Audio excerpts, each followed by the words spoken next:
Good evening, everybody. Welcome to the iRacing Esports. Now, welcome to Japan, to Okayama International Circuit for the latest race meeting in the BSR MX5 Pro Series. As always, 4 races coming up for you tonight with the reverse grid to factor into the equation as well. And in the commentary box, two voices that you probably haven't heard for on this kind of broadcast. Joining me, alongside me, Adam Bath from the BSR TC on a Thursday and from the World GT Championship on this very YouTube channel, is Ritmatech Sportscar Series commentator, among other things, Tyler Maxson. And Tyler, we've kind of met in the middle here. You from the States, me from the UK. We've gone over to the Far East to Japan and to the Mazda MX5 Pro Series. It should be a good evening tonight. Yeah, it should be an absolutely awesome evening. This is an absolutely amazing track to race these cars at. This is such a challenging track. Just looking through the times, we're seeing such variance in times. I think we're going to see some good battling those. There's a lot of really close times towards the front. I think this should be an absolutely awesome race. Yeah, looking forward to it. Haven't seen too many races at this Okayama circuit in recent times, but it should still be good. And of course, with it being 4 races, it's going to be pretty quick paced. And of course, the reverse grid's factored into the equation as well. So expect to see a lot of mix-up throughout the evening.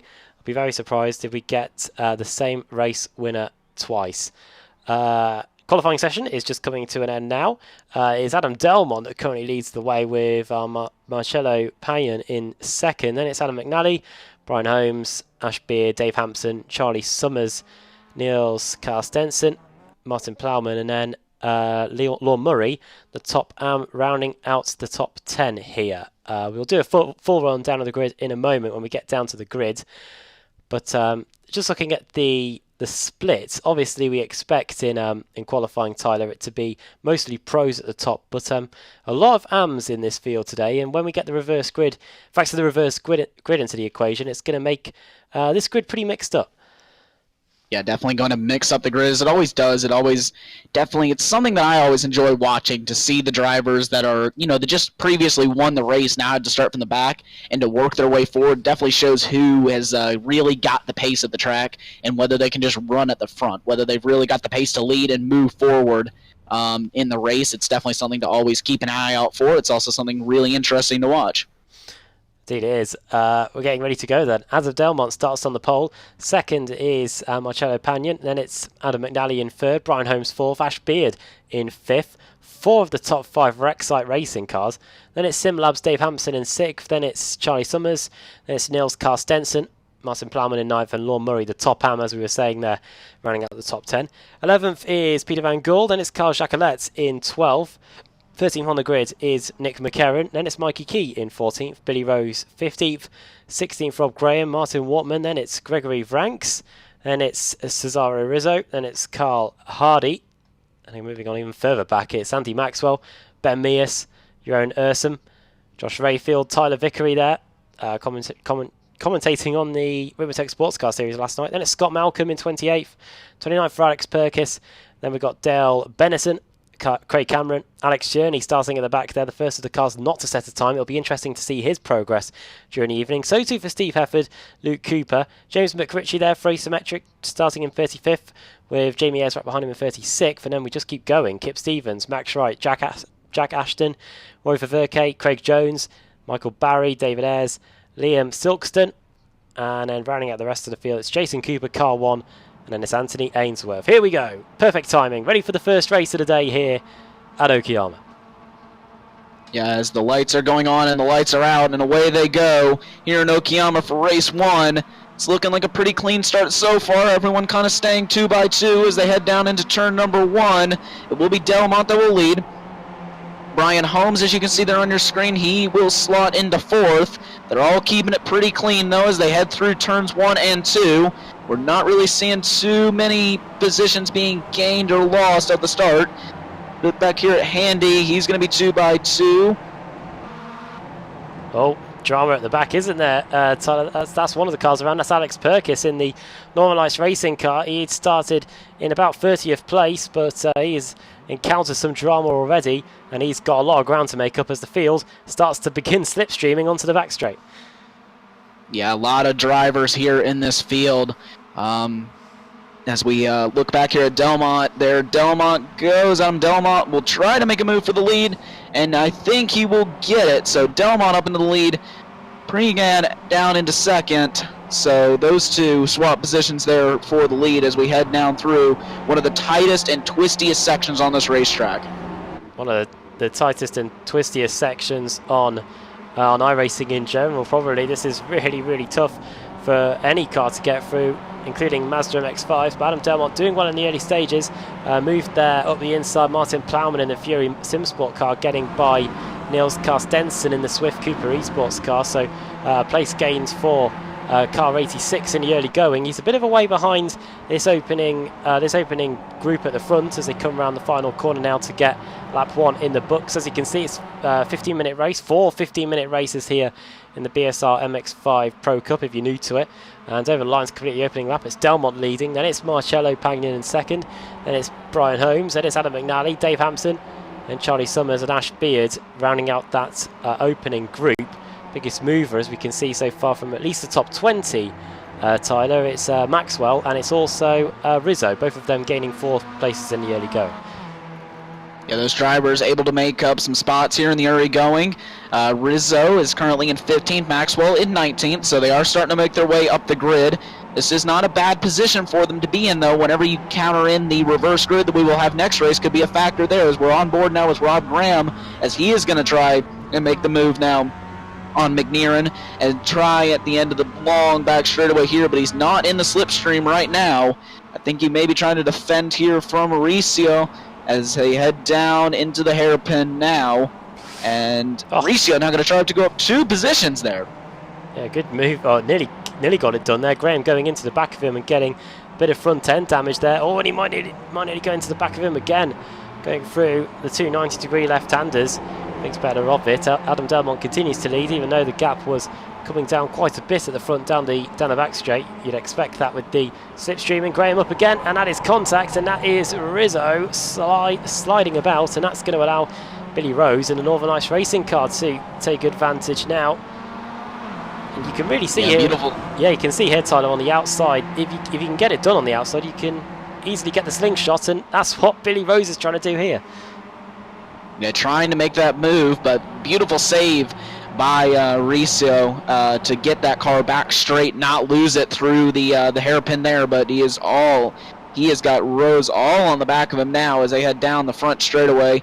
He will look to the inside Rose Bowl, but he will think better of it. 6 slots back in position there. As we look now back up to 5th, at Dave Hampson. He has got Summers all over the back of him now. As they head down the little short straightaway in the Sweep Cooper Esports car is Summers as they head up the hill now through the sweeping right-hander up the hill. One of the most tricky corners on this entire track, because if you overcharge this corner, it's really easy to get just a terrible run down the back straightaway, which is not something that you want here, considering it is such a long straightaway. Look at this battle for lead as well. Adam Delmont versus Marcello Pagnon up the inside, but breaks a little bit early. Does Marcello in second. He's now feeling the pressure from Brian Holmes, Excite Racing driver in third, and then it's his teammate Adam McNally in 4th. And just looking here from the helicopter, you can see how close this battle really is in the early going, and how much of this race has already gone by. We're already almost a third of the way through it. And now going into the final sector, the tight and twisty section we were just mentioning earlier. You can see Delmont going for the wide entry, then cutting in, and trying to get the best possible exit going into the final 2 corners. This final corner at Okayama, Tyler, is quite a quick one, so the entry and exit speed is pretty important if you want to try and get a move done down the front straight. Yeah, while it's definitely important to carry the speed through the corner, it's also better to get the run down the straightaways. We can see a couple drivers off there in the background, but Delmont leads, Pegan second, Holmes in third, and then the 2 Excite Racing cars are in 3rd and 4th right now, so that could play a big factor towards the end of the race if those 2 can just play teammate to each other and try and get to the lead and possibly try to push away here if they're able to get the guys behind start to battle. But right now, the Excite is 1, 3, and 4 out of the top 5. So they currently hold 3 out of the top 5 spots. That definitely can be played to their advantage towards the end of this race. And you can see from the intervals on the left-hand side of your screen that there's literally nothing separating everybody here. Less than a second separating most of the cars in the field, and this could get interesting now. Brian Holmes has got a good exit on the right-hander onto the back straight here, and now he's going to give the bump draft to Adam Delmont, but it's officially Marcello that's in the lead here. He's on the outside going into the right-hander. Is he going to be able to use the camber to try and pull alongside? Delmont, just as he was on the previous lap, is much later on the brakes and is able to get his Mazda MX-5 with the green wheels back in front. And this is just allowing even more and more cars to get involved in this scrap, Tyler, because we've now probably got, I'd say, the top 10 all involved in this mighty scrappers. Who's that coming under pressure? That is Triple Eight. That's Dave Hampson trying to apply the pressure on McNally now. Yeah, so Hampson trying to put some pressure on McNally to see if he can't make a little bit of a mistake, but I believe he will also possibly he will now lose a position to Charlie Summers, so Summers will go right around the outside of him, so he's going to lose a spot there, but That's how quickly things could change, isn't it, on this final sector, the way this track ebbs and flows with the left-hand hairpin followed by the right-hander. And then the final two corners as well. Over the line onto lap 5, 7 minutes in the books here. It's Delmont leading, then it's Pagnin in second, then it's Brian Holmes, then it's Alan McNally, then it's Charlie Summers, and Dave Hampson, Ash Beard, Martin Plowman and Niels Carstensen running out the top 10. Top AM is still Law Murray. But what about the top driver overall? It's very close going through the quick S's here. Circuit host of the Pacific Grand Prix 94-95. Now Delmont is going to feel the pressure again from the Swift Cooper Esports car coming onto the back straight. Let's have a look from the gearbox of this Mazda MX-5. You can see a huge gaggle of cars, a swarm of Mazda MX-5s looking this way and that, trying to find the best toe and try and find the best line going into the hairpins to try and get the move done here. Look how close they all are now. Yeah, and Delmont's going to take that inside line like he has been, just defending that position as much as he can from Pegan. As you saw Pegan kind of look to the outside, but just kind of thought better of it because he did have Brian Holmes right up on his bumper looking into the inside to see if he couldn't get that move done, as he is still the top three, super close. They go side by side a little bit further back out of McNally. He will defend from Summers, but Summers possibly going to get him into the next corner. No, McNally is going to defend nicely, so they are going to stay as they were. What we're seeing here, Tyler, is a lot of slipstreaming, but not a lot of passing. Whereabouts are the key overtaking points on this circuit, do you reckon? Well, definitely a great overtaking spot. If you can get your car to the inside or the outside, or you get a good enough run to do so, is going down into turn number 1, as we're going to see your leader, Delmont. He's going to be all over the racetrack trying to break that slipstream because this is such a good passing opportunity. Going at the end of the back straightaways, another great passing opportunity, and pretty much anywhere through that final sector, if you can get the car to the inside, you can make a pass there. There's not, I don't think, even one corner there where you couldn't make a pass if you needed to. Really is, and we're seeing a lot of cars moving about on the front straight to try and stop a car getting a tow. And going into the right-hander now, onto the back straight again. You can see from the red dots on the map where the sector points are. Very long opening sector here. As we go onto the back straight again, you can see Delmont moving over to the right, now moving over to our left. It'll be his right. And only Marcello is the one following him. No use trying to fake a move, do a move which isn't going to happen. And now you can see all the way back to Law Murray in 10th place. The Team Automech Knock Hill Mazda MX-5 has now joined the party too. So we've got the top 10 all in the same battle. And then you can see it's about 3.4 seconds back to the next car in the field. And that is Carl Jacquelet. He is currently sitting in second in the Pro-Am categories. Up the inside goes Summers. He's trying to get past McNally here, but he's not going to be able to get it done there unless he can carry the speed around the outside. This is what I was trying to explain earlier on, but it just doesn't work out that time. And you can see there McNally was wise to it just at the right time, Tyler, and cut across to stop that MX-5 of Charlie Summers getting the run on the outside. Yeah, and it's definitely one of the more difficult corners to make the move at this track because you would go up to 2 right-hand corners. If you're trying to make that move around the outside, you're going to have to pretty much, if you don't get it done there, hold around the outside for 3 corners then, including that one that you just went through. So it's just such a difficult place to make the pass, and it's something where it's better just to kind of let off like Charlie Summers did and get up in behind, as you're going to lose a whole lot less time. looking at them going through the long opening first sector. You can see Peter Van Gorland and Billy Rose both going off. That's on the exit of turn 2. The gravel here isn't too punishing, so you will see quite a few of the cars using it to their advantage. It's a bit like the exit of Paddock Hill at Brands, where you can do it and pretty much get away with it. And they are doing that in the early going. You'll also have noticed that if their number flashes up in red on the timing screen, that means they've gone off the circuit. Delmont versus Pagnon then into the left-hander at the end of the back straight. McNally versus Summers too. Plenty of battles going on here, and it looks like Summers has got it done around the outside. That is a fantastic move by the Swift Cooper Esports car, and he's through finally into 4th place. 3 positions gained for him, and the problem for Marcello. He's lost 2nd place to Brian Holmes, and this looks like slowdown penalty, doesn't it, Tyler? Yeah, I believe that's a slowdown penalty for him. That's going to cost him big time. They're going to make some contact there on the edge of the corner. I believe that was Beard and Pegan, so that is going to, again, lose even more time as they go through that one as well.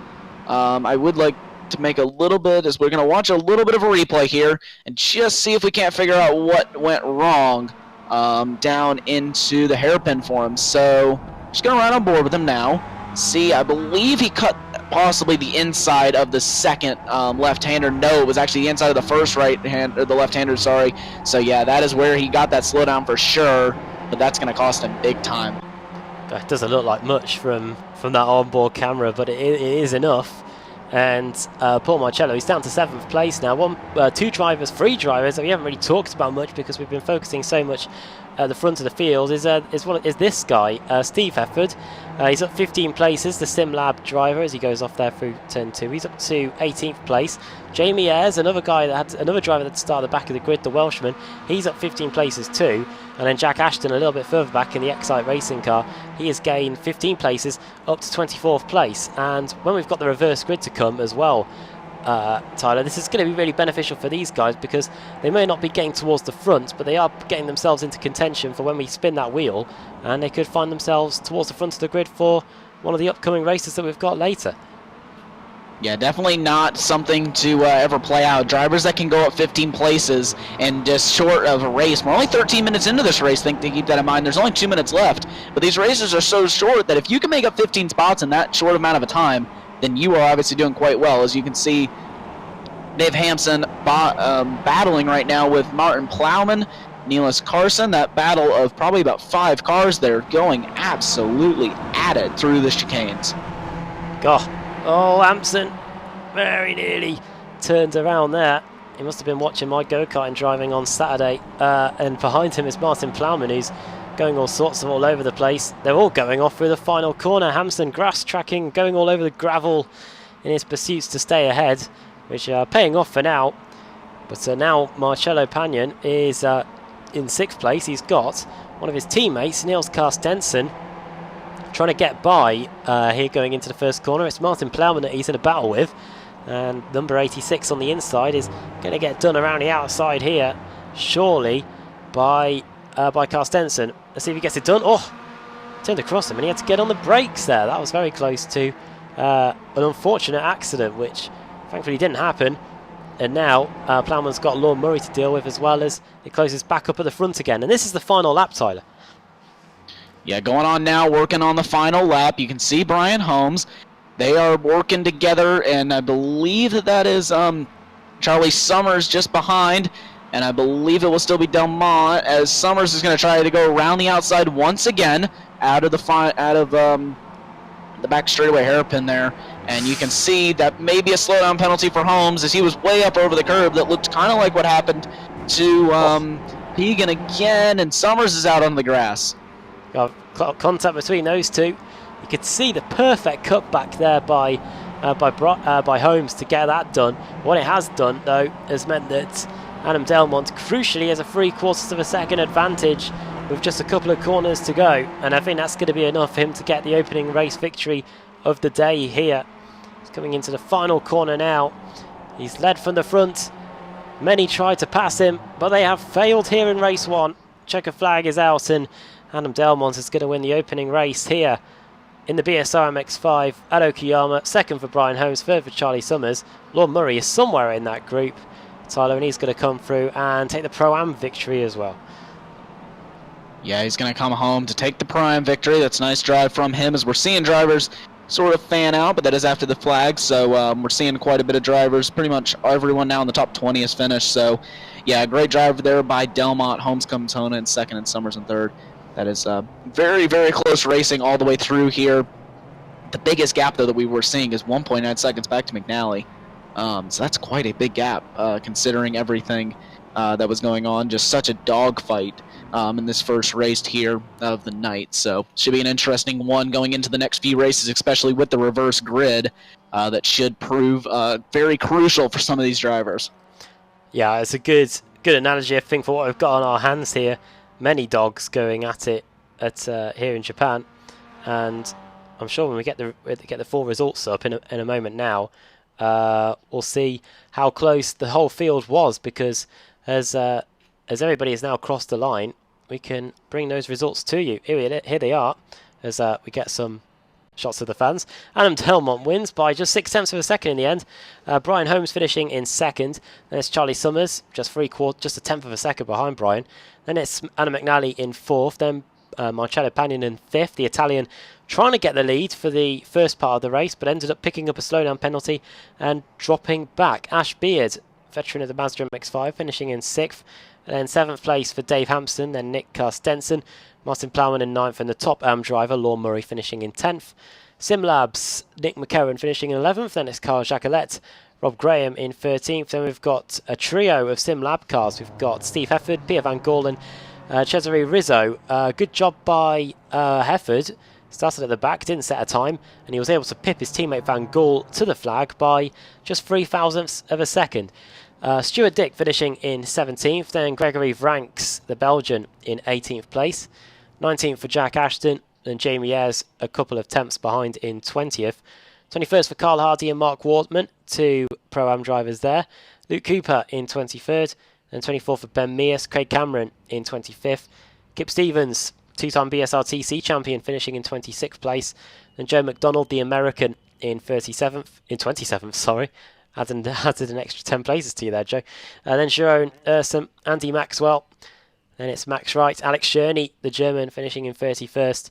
Then Scott Malcolm, Michael Barry, two teammates there in 32nd and 33rd. James McRitchie and Liam Silkston, not able to make too many gains from the back of the field. And then Craig Jones in 36th. And then the rest of the field, Josh Rayfield, Roy Faverke, Dale Bennison, Alex Perkis, David Ayres, Billy Rose, not able to make too many of those places back after the spin on the opening lap. Then Tyler Vickery, Mikey Key, Jason Cooper, and Anthony Ainsworth, 9 laps down. And on average, really, if you look at the gaps, Tyler, we pretty much had on average about a second covering each car in a field spread of 40. That's not too bad going as we get set for the reverse grid. Yeah, definitely not a bad, very close battles pretty much everywhere. What I was about to say was a bad gaps, really. I'm saying pretty much everyone's super close all the way through the field. It's such close racing. I mean, any small mistake like we saw a couple of the drivers make can cost you a big time, as we saw. You got to just be such on your game for 15 minutes if you want any chance of getting a good result here in the end. Yeah, Marcello Pagnon being the biggest loser from all of that. He ended up dropping down the order after that slowdown penalty. Right, it is time for the reverse grid, the first reverse grid of the day. We've got 3 of them to get through. And let's get it up now and spin the wheel. There it is. And let's find out who's going to be on pole for the second race of the day here at Okayama.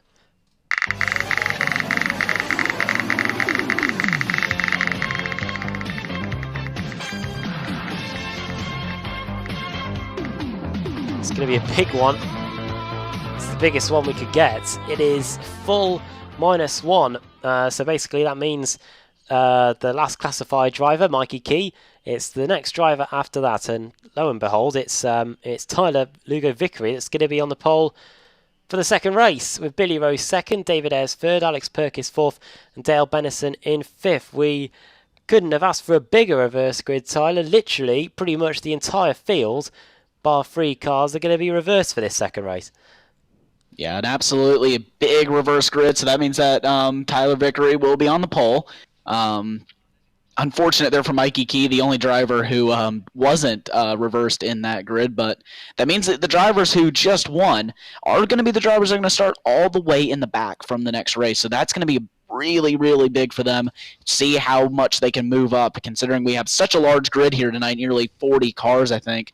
43 cars. So that's going to be a real big challenge for them.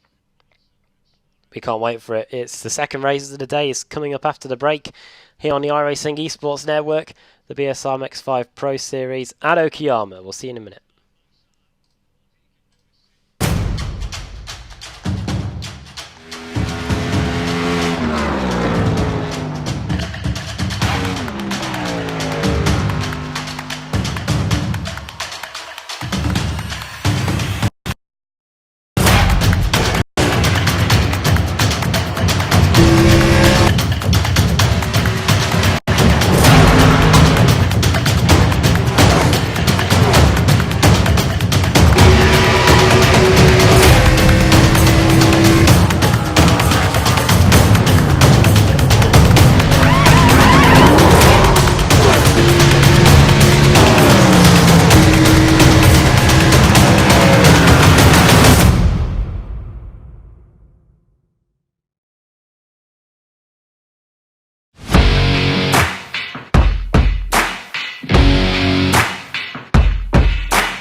Growing up as a kid in Oklahoma, where I'm from, the Chili Bowl is the race that we have.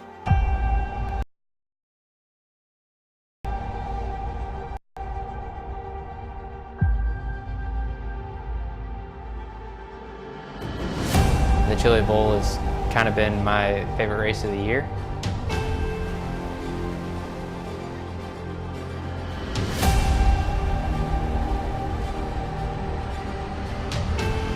Growing up a dirt racer in Oklahoma, that's kind of the holy grail.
Growing up as a kid in Oklahoma, where I'm from, the Chili Bowl is the biggest race that we have.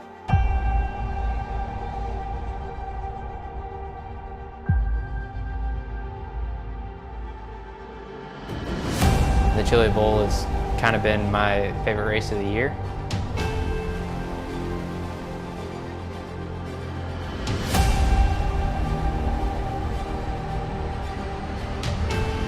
Growing up a dirt racer in Oklahoma, that's kind of the holy grail.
Welcome back to the BSR MX5 series. We're here at Okayama, here on the iRacing Esports Network, and getting set for the second race of the day. We've got the biggest reverse grid we could possibly ask for, a 4-1.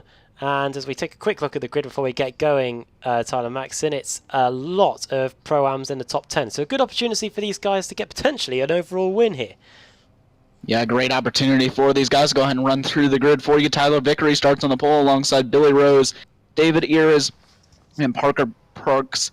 And Alex Parquez, make up row number 2. Dale Benson and Roy Valkyrie, I believe is how you pronounce that, make up row number 3. Josh Rayfield and Craig Jones, 7th and 8th. Liam Kilstone in 9th. James McReachy in 10th. Michael Barkay in 11th, Scott Malcolm in 12th, and we're just about getting ready to go here in the BSR MX5 Pro Championship. 5 lights are on, and they are a go here in BSR, here in Okayama, and it's pretty much a fanned-out start down into turn number 1. Tyler Vickery will lead them down into turn 1. I believe Rose will follow in 2nd. Perkins will move up now to 3rd. Now Eris up to 3rd. So they're starting to get slicey and dicey through the field. Oh, and off into the wall goes Tyler Bennison, or very nearly did anyway. So too David Ayres in the Result Clothing car 666, dropping down the order like a stone here in the early going. But it's all go for the lead. Lugo Vickery versus Billy Rose for the lead here. Vickery in the blue 124 car, Billy Rose in the 2nd place. Now he's had to slot in behind, and now the slipstreaming can begin down the back straight. Let's see if Billy Rose could try and get the lead. But look at that in the background. There's about 5 or 6 cars wide going down the back straight, but this is what we're focusing on here. It's going to be Tyler Vickery that just about holds on for the lead. Let's see if everybody else here can get through the hairpin without incident, Tyler. Yeah, as they all make their way through the hairpin, they're 2 and 3 wide into that hairpin. One of the tightest corners on the racetrack, and they're still taking it 2 and 3 wide as look further and further back here at some of these cars. I think I heard a little bit of contact a little bit further up, but I didn't see anything. Big crash. That's going to be 4, 5, 6 cars involved. Many cars involved here, and I think we might have just about got away without a full course yellow. A lot of cars having to tow back to the pits. Joe McDonald's involved, Carl Hardy involved, and they're still trying to get the cars going. Michael Waterman, Stuart Dick, Jamie Ayres, David Ayres, different spellings, both all struggling here, and you can see them all filtering down the order now. Over the line to complete the opening lap, then it's Tyler Vickery. It's Roy Verke going for the lead on Tyler Vickery. Through goes the Team Automek Knock Hill car, and the Belgian leads.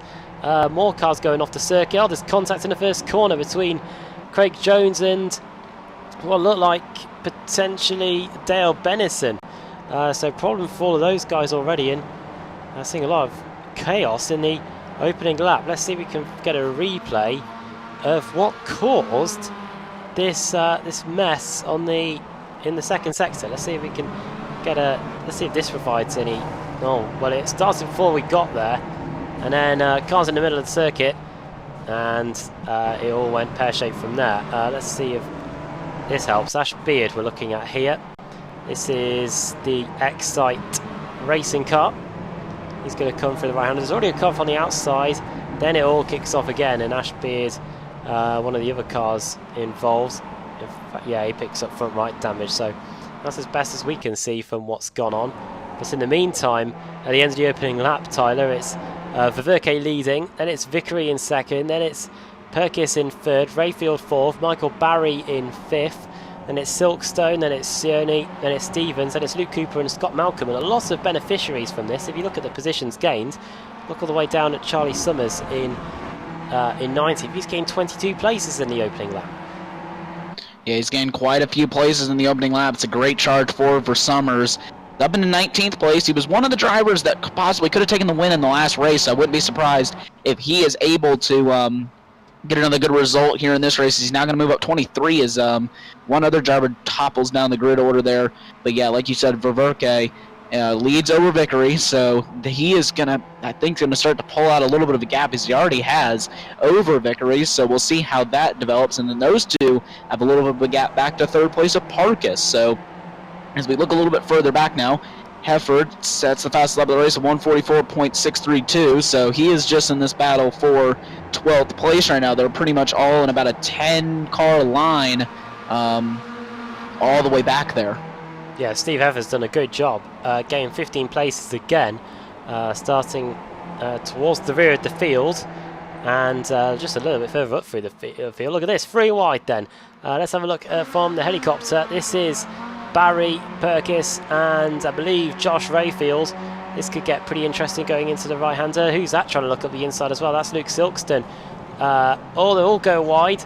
They all go wide, and Alex Yearney's there to say thank you very much. He's up to 4th place now, leaving Silkstone, Stevens and Rayfield to carry on their battle over the grass, and over the gravel goes the pink 2029. That's Stevens. Out wide, slowdown penalty for not for Josh Rayfield, a slowdown penalty for Luke Cooper potentially. No, I think it might have been actually Josh Rayfield. He's dropping down the order, and he might even have towed back to the pits. Not too sure what's happened there to Josh Rayfield, but nonetheless he's had some sort of an issue as Silkstone and Barry now go into battle time. Yeah, so Silkstone and Barry, they are going at it as they head through the final corner now. We'll see whether Barry can get a run on him down the front straightaway. This is kind of a very long front straightaway here at Okayama, so it's a great drafting opportunity for these drivers, but just don't think he got a good enough exit yet. He's just kind of maintaining there, and he's actually having a block now from Stevens, who goes around the outside, I believe, on Barry. Yeah, he disappeared.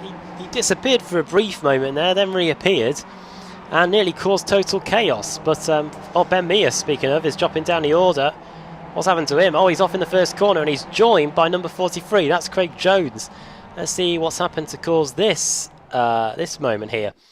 So this is a replay down the front straight. Craig Jones is the yellow and white car. You can see him on the outside. Oh, he's going to get completely collected by number 13, Mears there. And it just does the ripple effect down the field. So we'll now focus back here on Alex Perkins. So I believe he is going to be trying to defend here, possibly from, yes he is, and he's going to lose another spot to Steve Hefford, who's now at 19 positions in this race. So we're seeing a lot of positions being gained by all these drivers in this race as he's battling now Kip Steffens and Jack Ashton. There are one, and they were also joined by Liam Silkstone, 2x2 behind them. And I believe that will be Max Wright, who will move up another position, now up 5 positions in this race. Steve Hefford, though, 19 positions up, so he is in that yellow SimLabs car there. So we will ride on board here with Michael Berry as he works his way through the final 2 corners. He's pushed out a little bit wide. It looks like he's got damage. Just look at him when he goes onto the front straight, Tyler. The wheel's having to turn to the left. Yeah, he's got a little bit of damage, I think, there to that front end of that Mazda. He is Steve Hefford to go back, to go up another position and up into P9. So Hefford now up 21 spots in this race. That's an absolute insane drive to the front for him. Yeah, he's and Barry's really going to have to deal with the rest, try and do the rest of this race as calmly as he can, because that must be a bit of a handful. I tried to, when I did a Le Mans 24-hour race a couple of years ago, I tried to get a car back to the pits with bent steering. I ended up putting it in the wall and causing even more damage. He's just going to try and get to the end and then be hopefully in contention for the reverse grid as the 2 Northern Lights racing cars go into battle here. Craig Cameron and Alex Purkis is a bit further up the field. Tyler Vickery is under pressure from Alex Sherney here in the fight for second. It's the fight for second there. Vickery is going to lose another place there to Alex Sherney in that Swift Cooper Esports car. Sherney up 11 positions now, so he's going to try and chase down Roy Veraski, I believe is how you pronounce that name. Ververke. It's Tyler. Roy Ververke. Not very good with names, as you can tell, but yeah, so Roy Ververke, he is going to try and close him down here. He's just 0.7 of a second behind him, so he does have the time to do it. And we still are just now working through lap 9, or just working now through lap 5. We'll get lap 6 here underway in just a moment, but he's got a little bit of a gap to start catching him, but I think he can do it if he just has the pace. Don't worry, I see him every year, and I'm sure he tells me it's it's pronounced differently. But yeah, end of lap 5, starting lap 6, 2/3 race distance, and it's Verke now that leads us a 1 second advantage over Cherney in second. He did a 44.5 on that last lap, a second quicker than Verke did Cherney. So we'll see if he can close that gap in the final third of the race. Jack Ashton's gained 21 spots. He's now up in 4th, and Michael Barry, off into the wall goes Delmont, the race 1 winner, off. And not too sure if Barry could do anything about that. But what he has done is inflicted a lot of damage on Adam Delmont's car. Barry, we spoke earlier, Tyler, he had that damage to the front of his Mazda, which was causing it to crab a little bit. And what he's definitely done is he's inflicted that virus on Adam Delmont now. His car is completely bent steering going down this straight now. Yeah, so that's unfortunate there from Adam Delmont. Was the winner of last race. Obviously, he had to start last in this race. I believe he just started ahead of everybody that finished but Mikey Key. So, unfortunate for him. Gets put into the walls. We're looking now at this battle between Liam Silkstone and Steve Hefford. Hefford, I believe, is going to keep that position. No, Liam Silkstone, sorry, is going to keep that position around the outside. But they are still very, very close as they round into the first of the 2 back-to-back hairpins. Yeah, good battle this. Hefford up the inside. Oh, now Silkstone for me was a bit half-hearted in turning in there, and he almost invited Hefford the opportunity to go up the inside going into the left-hander. He's still there though. Oh, a little bit of rub, nearly a quarter panel too. And you can see from the gap as well at the front, it's down to half a second between Verke and Alex Cherney, down to 4 tenths in fact. So in the space of a lap, Cherney has closed in 8 tenths of a second on Roy Verke here, so it's going to be a scrap for the lead in a couple of moments time. But let's quickly see the conclusion of this scrap. There's Silkstone up the inside, the Irishman with the Irish tricolour on the front of his car. I believe that's what you call it. I'm sure that's just not exclusive to France. Silkstone through, and Hefford in 7th place is the next car in front as Ashton and Vickery now fight over the final spot on the podium, and it's just 3 tenths, Tyler, between Cherney and Verke as they go onto the back straight now on lap 7. When we get to the line, there's just going to be two to go. Yeah, so Cherney really closing up on Verke. We're still looking at this battle here for third. Vickery all over the back of Ashton. He's got just about 2 tenths per second separating them as they head down into the hairpin. He won't go for a move though. Believe right now, it's here the battle for the lead now is starting to heat up between Verke and Cherney. So watching that battle as they head through down into one of the tightest sections in iRacing as they head into the complex of the first hairpin, then into the second. Verke blocks to the inside. Cherney's going to try it on the outside, not going to work for him. Maybe leave him the room. He isn't going to go for it. Verke is going to keep that lead now as we head up to the line. Just 2 corners to go until we head up to the line now for 2 laps to go. Bet Roy would have been hoping there was just be 1 lap to go, but no, he's got to hold on for another 2 laps. He did some good defensive driving there to keep Alex Cherney at bay in the Swift Cooper Esports car. Let's see if he can keep that up. Over the line we go. 2 to go. 1:45.8 for Verke, 45.6. Alex Cherney already looking this way and that over the back of all over the back of Roy Verke here, and if Roy can just hold him up a little bit more, he might allow Jack Ashton to come into the equation, because looking at the lap times last time around, Tyler, he was 8 tenths of a second quicker was Jack Ashton. But here we go, this could be the lead and this could be the race right here. Cherney up the inside, can Roy just hold it out on the outside? He's going to go for the ultra cutback here and maybe try and use the slipstream. At least that's what I thought.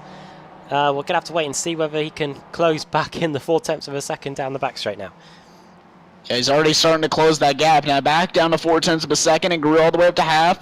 Now we're down to 3 tenths, so he's in the draft now. He does have this planned out pretty good, but he's just a little bit too far back there. And yeah, like you said, Jack Ashton now getting pretty much brought into this battle now, just 4 tenths of a second behind. So he's going to be in this battle for the win here in the second race of the BRS Championships here. Just this short 15-minute race. And he's already moved up 22 spots, so he has been on a charge forward here. As Ashton, though, he's going to go down the inside of Verke, and he is going to get the move done. As Verke, though, big contact. Wow. And through goes Jack Ashton. Has that done any lasting damage to the car? More importantly, looks like the wheel is pointing straight. And he might be able to continue. And he's got one lap to try and chase down Alex Sherney. Swift Cooper Esports looking to get the win here. It was in race 1 that Adam Delmont did it for the team for Excite.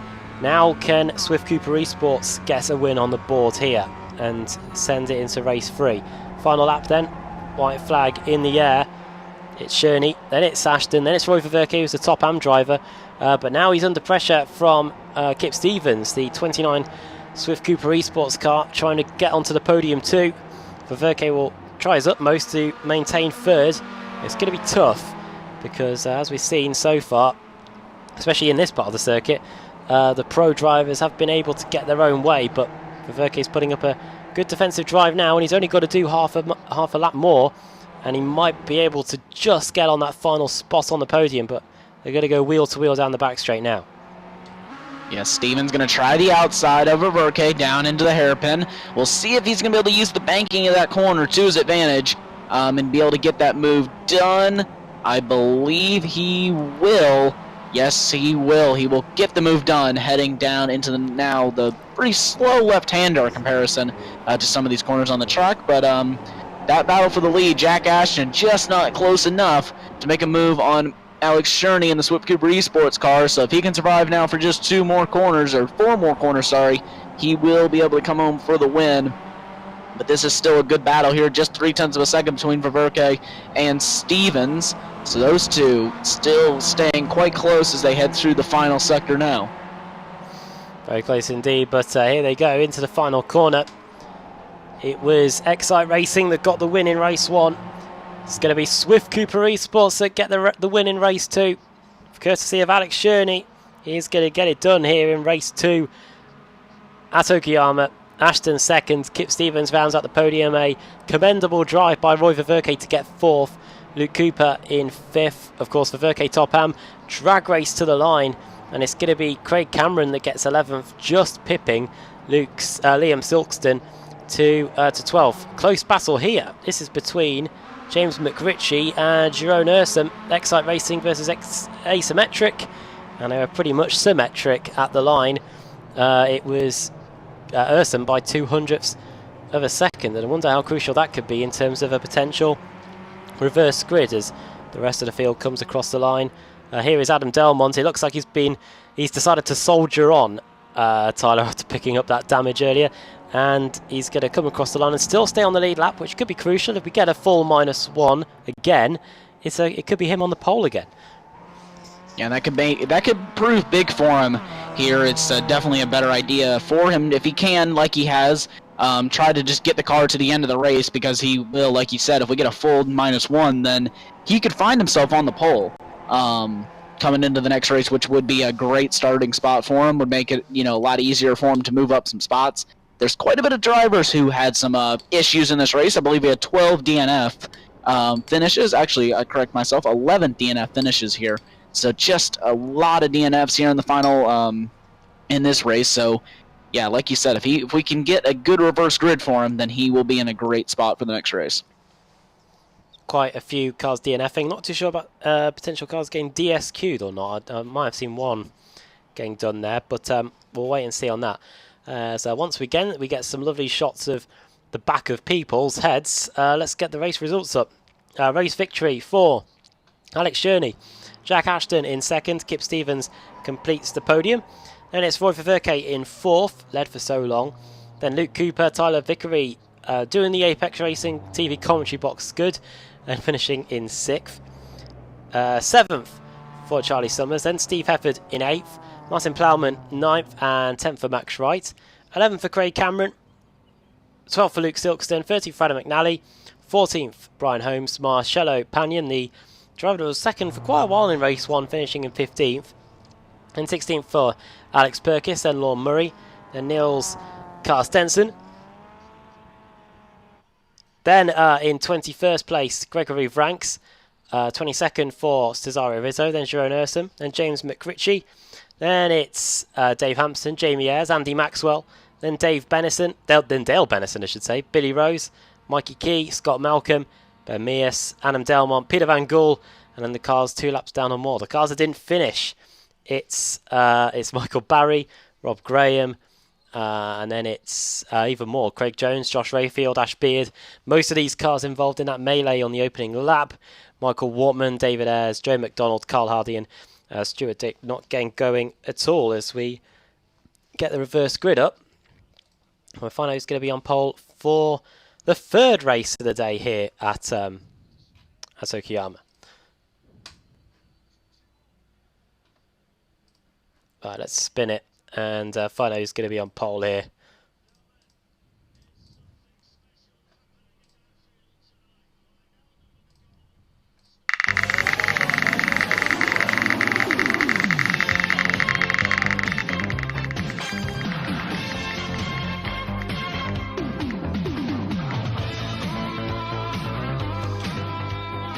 Well, I think Adam Delmont's going to want to thank us, Tyler. It's at 50, which obviously we can't do because there's not 50 cars on the grid. So I think we're going to have to go for the last classified finisher, which in this case is Peter Van Gool. So it's going to be him on the pole for race 3. Then it's Adam Delmont, then Ben Mears, Scott Malcolm, Mikey Key, and then Billy Rose. So I think Adam Delmont's going to be pretty happy with that one. Yeah, definitely going to be happy with that one, considering that it's going to start quite a bit higher up the grid than where he finished in 34th. It's a great way for him. That's nice. It's definitely going to be good for Adam Delmont because he did finish the race. He will now start P2 in this race, so that'll be a good battle, I think, between him and Van Gool for the win in the next race. We'll see who can try to get their way up the grid, as we're now going to see a lot of these drivers who just previously won are going to have to make their way up the grid. Like they have, some of these drivers have done already in this race, so it'd be interesting to see. Well, yeah, we're going to take a quick break and come back on the iRacing Esports Network for the 3rd race of the day here at Okayama. We'll see you in a couple of minutes.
Growing up as a kid in Oklahoma, where I'm from, the Chili Bowl is the biggest race that we have.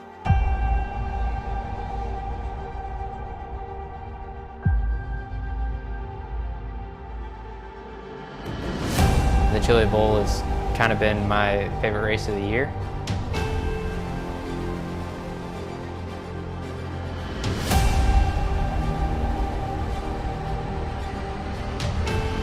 Growing up a dirt racer in Oklahoma, that's kind of the holy grail.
Growing up as a kid in Oklahoma, where I'm from, the Chili Bowl is the biggest race that we have.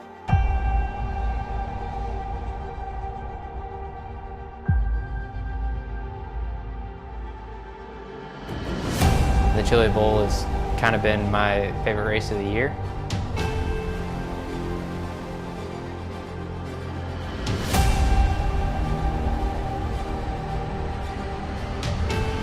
Growing up a dirt racer in Oklahoma, that's kind of the holy grail.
Growing up as a kid in Oklahoma, where I'm from, the Chili Bowl is the biggest race that we have.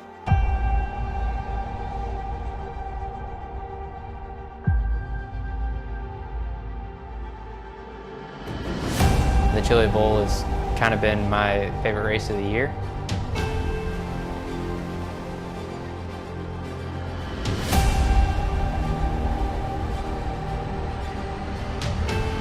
Growing up a dirt racer in Oklahoma, that's kind of the holy grail.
Welcome back to Okayama, getting set for the third race of the day in the BSR MX5 Cup. Not too sure why the results are on the screen. I'll see if I can sort that out. But Adam Baffey with Tyler Maxson, and Tyler, we've got Peter Van Gool starting on the pole. Should be a good one, this one. Yeah, should be a very good race. I'll try to run you through the grid order here. Peter Van Gool on the pole alongside Adam Delmont. Benjamin Mias and Scott Malcolm make up row 2. Mikey Key and Billy Rose, row 3. Dale Benson in 7th. Addie Maxwell in 8th. Jamie Ares in 10th. David Hampson, and away they go. Here off the line, Peter Van Gool will get it down into turn 1. Yes, he will. He will hang on to the lead through turn 1 now. As they work their way through, as the sun is starting to set here in Okayama, we're looking 3 and 4 wide behind. Yeah, very close in the early going, on the way now towards the hairpin before the back straight. This is where we saw plenty of slipstreaming in the early going in races 1 and 2. But here it's Van Gool that continues to lead. Delmont, the race 1 winner, in 2nd. And it's Mias 3rd, Malcolm 4th, Key 5th, Rose 6th. And then Maxwell after that. And everybody else you can hear smashing. Don't know what's going on there, but it looks like we have got the overlay back. And going down the back straight, it's anybody's guess what is going on. Here we go. As that all kicks off down the back straightaway, I believe that was Rizzo in the Simlabs car that ended up having that incident. He's dropped down quite a bit of places, but it will be Adam Delmont that will take the lead, but Peter Van Gool will go back down his inside, and they're going to be 2 by 2 now as they head through the very tight left-hander, and I believe it will be Van Gool. Mias looking all over the place behind, and I believe it will be Van Gool as they head out. No, actually Delmont's able to keep it down the inside, so is he going to be able to get the move done here on the exit? Van Gool's going to still try to hang it there. He's got a long way around to go. It's 2 right-handers back-to-back, so I believe that Van Gool will no, he won't actually. Yes, he will just slot up in to 2nd place. So Peter Van Gool now a little bit wide there from Adam Delmont, so we'll see how that plays out for him there. Over line to complete the first lap, then it's Van Gool that leads, Delmont in 2nd. 3rd is Mias, then it's Ayres, Malcolm, then it's Christian Rose, not Christian Rose, it's Billy Rose, then it's Maxwell, Hampson, Pagnan, and then it's McCarran running at the top 10. Something's happened in the first corner, and it's a big one. It's quite a few cars around. That's Ash Beard and the iRacing car. There's another one there too. That's Jack Ashton. Result Clothing's David Ayres has gained quite a few places too. Stuart Dick is involved in this mess as well.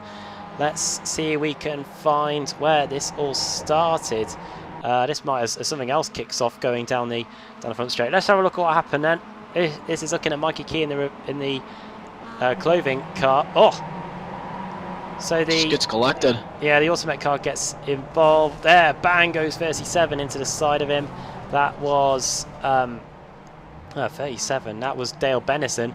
He gets going. Somehow he avoids the car. Oh no, the car's toast. I was going to say, it looked like for a moment he was going to be able to get the car going, but no, definitely not. Here we go then.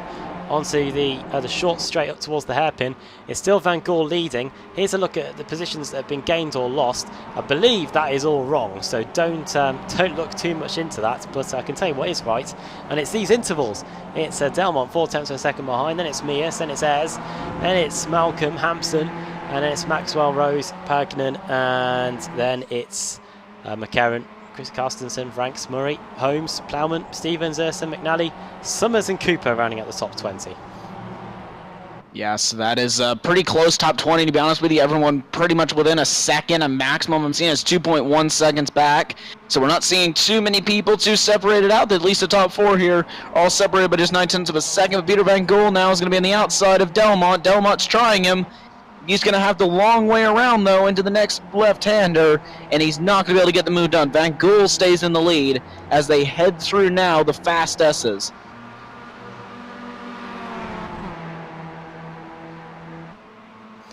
Going into the hairpin and the right-hander, look at Delmont. He really wants this up the inside through the right-hander onto the back straight. I believe we're on lap 3, not too sure. It might be on lap 4, actually, but here we go. Delmont on the inside. On the outside is Peter Van Gool, who's done pretty well in the early stages to maintain his advantage. Now up the inside goes Delmont. He's going to be under pressure from Jamie Ayres here. Is trying to take it around the outside. He's not going to be able to get that move done. They all will just slot back in line here for this little tight section. We'll see if he can make a move going down into the first of the hairpins. As you're going to hear there, you see Van Gool, I believe, lose a little bit of speed. So now he's going to have to try to defend from Delmon. If he wants a chance at it down into this corner, he will keep the car underneath him, and you can just see he's all over the place, and Delmon is just more planted right now. So you can see Peter Van Gool just kind of all over the place trying to hold that position from Adam Delmon. Jamie Ayers, though, is just right up on the back of Delmon, so he may be trying to look for a move. Good about this going onto the front straight. Delmont immediately cuts to the right-hand side. Over the line they go. It's nose to tail for the top four, really. Look at Delmont. Almost a dummy getting sold there into the first corner, but Van Gool is able to just about hold on. And now Jamie Ayres, he really fancies his chances of maybe gate crashing the top two. He tried to get the move done around the outside there, but nothing comes of it. And after that, it's Ben Mears behind. And let's have a look at some of the other battles going on here. This is Scott Malcolm. We've got Andy Maxwell. We've got Nick McCarron here as well. Car 2 in the SimLab entry, doing pretty well. As they make their way now through the long right-hander that leads you on to one of the most important straightaways on the entire racetrack. You can see that battle kicking off there for the lead right now as they go 2 by 2. It just goes off your screen there, but there we go. Delmon down the inside of Van Gool. Ayres is going to try to go with him, but I believe it is going to be Van Gool that will hold on to the move, and Delmon goes swooping around the outside, and he will take over first position. Just when it looked like it was going to be demoted down to third place, it's him back into the lead. Delmont, the race 1 winner, back at the front again. Lap 4 of 9, so approaching half race distance. In fact, we're halfway around lap 4, so it is half race distance. And then further back in the field, you can just look at the intervals. You can see how close everybody is. Delmont, Van Gool, Ayres, all in the same shot. Here is a battle that's going on, and it involves one of Delmont's teammates, Adam McNally. He is involved in a scrap here between Charlie Summers. Then it's Kip Stevens just in front of him, who did pretty well in race 2. Got a podium up sideways there by Summers. Very nearly lost the car. Nearly went into that tyre barrier on the inside. Then it's Lorne Murray just in front. Then it's Martin Plowman. And just look at everybody on the front straight. Tyler, everyone's got their own scrap. It's brilliant. Yeah, everybody looking for a little base of real estate as they go down into turn number 1 now. I believe that will be Rose who will get the position done. But I believe that is Holmes trying to go right on the outside. So yeah, Holmes will retain that position. So he will stay up in 11th. But Billy Rose is down 6 spots. So he has got to try to get some spots back if he wants to even get up to a starting position. So you can see Billy Rose looking pretty much all over the place. He's going to try that high line, but here we go down the back straightaway now. It's all kicking off. Ayres and Van Gool on the right-hand side, Delmon on the left. He's going to try to block there, and Ayres, you can see, just looking to see which one he thinks is going to be better. And right now, I believe it's going to be Delmon, but they are going to be side-by-side off the corner. If Van Gool can try it down to the inside, they are going to be very close and a little bit of contact, but they do keep it in line. But it will be Delmon that will retain the lead. Van Gool in second, Ayres third, Mears fourth, and Hampson in fifth. That is your 5-car battle here up front. And Ayres now moves up into the P2, so he is fancying his chances at taking on Delmon. SimLab passing SimLab, and it's Ayres up into second. The Welshman, Pierre Van Gool, the Dutchman, down to third place. And just when it looked like Adam Delmont was going to get passed up the inside there, going into that left-hander, Adam Delmont responds, and off the circuit goes Pierre Van Gool as a result. Onto the front straight we go. Van Gool pretty much keeping it to the racing line. And now into the first corner again. Lap 6 of 9, 2/3 distance here in the BSR MX5 Pro Cup on Tuesday nights here on the iRacing Esports Network. Through the left-hander we go, and you can see Pierre Van Gool taking a much tighter line that time, maybe even losing a bit of time as a result, and it allows his other SimLab teammates to close in even more as well, of Dave Hampson. So this is going to be pretty interesting. It's also pretty close here between Andy Maxwell, Brian Holmes, Nick McCarron. We were just talking about this scrap earlier, and in the background it's all pretty chaotic too. with the likes of Billy Rose, Lorne Murray, Adam McNally and Charlie Summers all fighting over the same bit of real estate. Just look at them all coming over the top of the hill. It's crazy here in the BSR MX5 Pro Cup. 2x2, wherever you look. On the inside it's number 74 Scott Malcolm, but round the outside, swooping round the outside, is going to be Nils Carstensen. He's up to 7th place now in the Swift Cooper Esports car. Yeah, so he's now moving up some more places, and now one thing I noticed here, SimLab is now 2, 3, and 4, so they're gonna be coming in forced for Adam Delmon. But yeah, just like you said, Neil Carstensen in the Swift Cooper Esports car now up into the 7th place, so he's got quite a bit of a gap now to catch up if he wants a chance. And now Brian Holmes is just behind him in the number 58 iRacing car. So he's also just going to be trying to get with him and try to close that 6-second gap, I believe it is, 5-6 second gap to Mias in the front of him. So he's got quite a bit of a gap to catch if he wants to catch up to that front group of 6 now that it has become. It's remarkable, this group, and we've still got another race to go after this one. With a reverse grid to look forward to there too. Billy Rose here, he's scrapping away in the car 444 with number 86 Martin Plowman.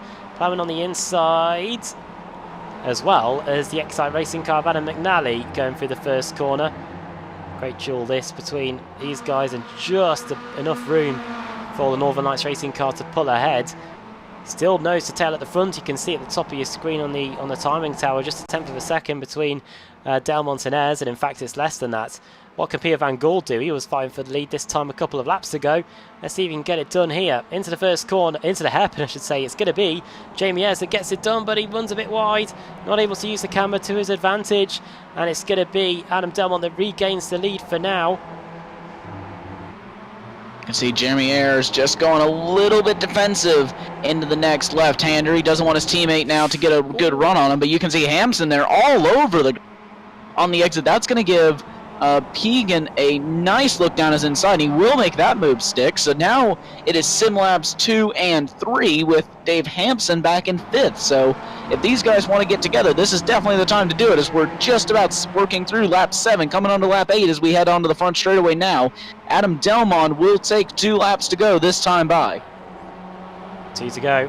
When we get back to the line, it's going to be the white flag. Delmont is putting up a resolute defence at the front. If anything, he's got a tougher assignment than the one he had in race 1, where he was surrounded by cars that qualified in the same positions as him. Lap 8 then, 0.3 of a second between them. That'll probably get eradicated down to nothing by the time we get to the back straight. Close battle going on again. This is McCarron versus Scott Malcolm in the fight for 9th and 10th. And just you can see in the background there, that's also kicking off between Kip Stevens and Andy Maxwell. So that 3-car train as they'll work their way into the long sweeping corner, as it looks like Plowman's going to look down to the inside of Malcolm now. Plowman up into 10th, but Malcolm will have the momentum around the outside and maybe make that work. But McNally's now going to look down the inside in the iRacing car. So now they're going to be 2 by 2. Malcolm's going to be on the outside. I believe McNally is the best of the run of them, though, as I believe they're going to go 3 wide now. Just looking quickly there at what's going on for the lead. It's as you were. It's still Delmont, then it's Ayres, and it's Van Gool. Up the inside goes Malcolm. Sorry, up the inside goes Plowman, I should say, on Malcolm. And it results in the car on the inside, the Fury Motorsports car, sorry, Fury Sim Sport car, getting spun. Let's see if he can do a spin turn and rejoin safely. He can, but he's down in 25th place. Steve Hefford here in 15th. He's now got Lorne Murray and Alex Sherney, the race 2 winner for company. Also in the mix is Charlie Summers, Billy Rose and Kip Stevens there at the very front of this insane scrap that's going on. And now going through the right-hander, the slowest part of the circuit really. And now on the run back to the start-finish line to get the white flag. Adam Delmont versus Jamie Ayres for the win. Final lap of the race, and all bets are off in terms of winning this one. Look at the run that Jamie Ayres gets off the first corner, but he just can't get by. He's going to try and get it done around the outside if there's grip out there. Doesn't look like there is, but the SimLab car definitely wants this win. We've already had iRacing take a win today, so too for Swift Cooper Esports. Is it going to be race 3 where we see SimLab take the mantle? think that there definitely is a possibility. You can see right now SimLabs 2, 3, and 5, so they definitely have the force in numbers here. But Van Gool is now going to look to the inside of Ares, and Ares is going to squeeze him onto the grass. That means Van Gool is now going to lose a lot of momentum and a lot of time now. So he's dropped now back down to 4th. Pigman in the Swift Cooper Esports car is now to 3rd, and look at Jamie Ez looking around the outside of Adam Delmont as they go down to the corner. Contact again. Ayers is going to go wide, and that's going to allow Pieman back down the inside, and he will move up another spot as he's now going to try to hold it around the outside of Adam Delmont. So Piggin could go in just a span of a few corners. Oh, and Jamie Ez is around. So those two all kicking off here on the final lap. Still half a lap to go for Marcello Pagnin to potentially get the win here in the Swift Cooper Esports car. Adam Delmont, the winner of race 1. It's the top 2 of race 1. At it again, Alex Journey. Something's happened to the race 2 winner. He is tumbling down the order. Maybe a DQ. Not too sure. Going into the final corner then. He already won race 1. He's going to win race 3 unless something really dramatic happens. He's aced the final corner, and it's going to be Adam Delmont yet again that wins here at Okayama. Marcello Pagnin is going to get 2nd. Peter Van Gool just about finishes in 3rd. With 3 SimLab cars all chasing down Adam Delmont, it's remarkable that none of them were able to dethrone the iRacing car. Over the line is very close between Charlie Summers and Kip Stevens. Over the line they go. It was neck and neck, but I think it was Stevens that got it by just about an inch.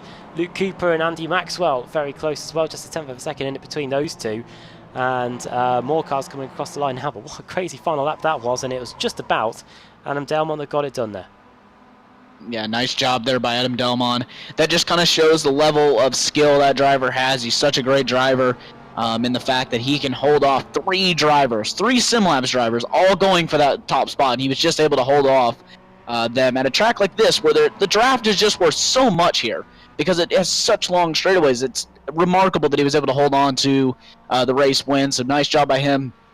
Paginen moves up 18 spots to come home in 2nd in the Swift Cooper Esports car, and he moved up 3 spots, I believe, 3 spots, in just a span of a few corners, just by everything kicking off with the rest of the field. What a race, and I think that is everybody finished, so we can get the race results up. We've still got one more to go, of course. Race victory for Adam Delmont, then Marcello Pagnin finishing in 2nd.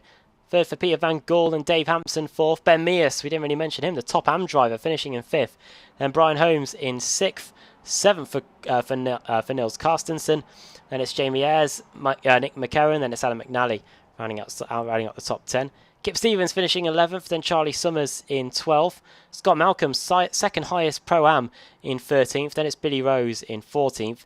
Steve Hefford, P15. Alex Sherney in 16th. Then it's Ash Beard, then Lorne Murray after that. Then it's Gregory Ranks, Andy Maxwell in 20th. 21st place for Luke Cooper, then Sharon Ursum, then Jack Ashton, Max Wright, Martin Plowman, James McRitchie as Adam Delmont begins the celebrations on the front straight. Then it's Rob Graham, and then it's Michael Wortman. Then it's Michael Barry, Craig Cameron, Carl Jacquelet, Cesare Rizzo, then David Ayres, and then Dale Bennison, Stuart Dick, Carl Hardy 1 lap down, and then after that it's Alex Perkis, Joe McDonald, Mikey Key, Liam Silkston, and Tyler Vickery 9 laps down, Roy Verke, Craig Jones and Josh Rayfield all involved in some of the mess going on the opening lap. And it does mean if we do get a full -1, it will be Stuart Dick on the pole, but we'll wait and see what the case is going to be for that as we get the reverse grid up now to spin the wheel for the final race. So we'll see what goes on here. There we go.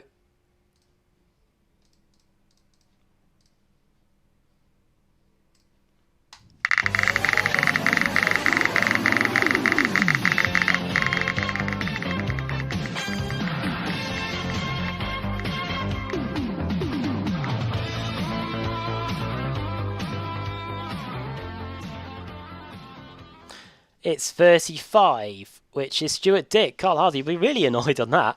It's going to be Dick on the pole, then it's Bennison 2nd, then it's David Ayres, then Cesare Rizzo in 4th, and Carl Jacquelet going to be starting in 5th for the final race. So that's how things are shaping up, and we'll be back after the break here on the iRacing Esports Network when we get set for the final race of the day here in the BSR MX5 Cup at Okayama in Japan.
Growing up as a kid in Oklahoma, where I'm from, the Chili Bowl is the biggest race that we have.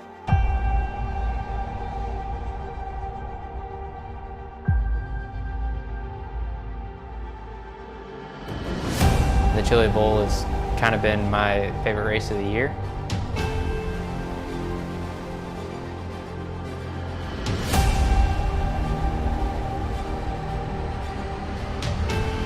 Growing up a dirt racer in Oklahoma, that's kind of the holy grail.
Growing up as a kid in Oklahoma, where I'm from, the Chili Bowl is the biggest race that we have.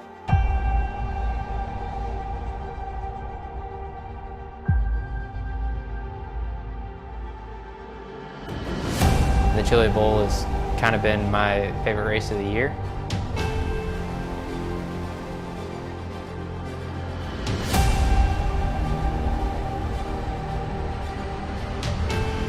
Growing up a dirt racer in Oklahoma, that's kind of the holy grail.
Growing up as a kid in Oklahoma, where I'm from, the Chili Bowl is the biggest race that we have.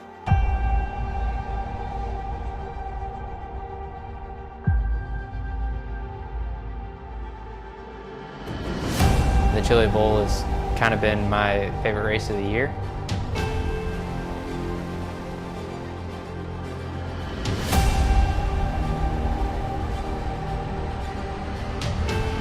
Growing up a dirt racer in Oklahoma, that's kind of the holy grail.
Well, the sun's just beginning to set, or has set here at Okayama, and we're getting set for the final race of the evening in the BSR MX5 Pro Series here on the iRacing Esports Network. Adam Bath here with Tyler Maxson for the final race, and looking at the grid, here it is. I don't think that is the grid, actually. Let's try that again. I think it's Stuart Dick starting on the pole. There we go. It's Dale Bennison starting in second.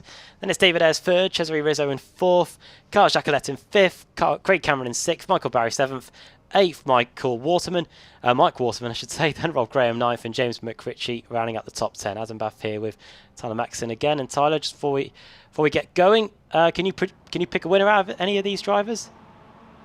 To be honest with you, there's no way to pick a winner in this series. Anything that can happen. 4 red lights, 5 red lights, and they are go. And just like I was saying, everyone gets a pretty decent start, but it's really hard to pick a winner in this series because there's so many things that can happen. But Dick gets a nice start from the pole over Bennison. Reese now up into second place.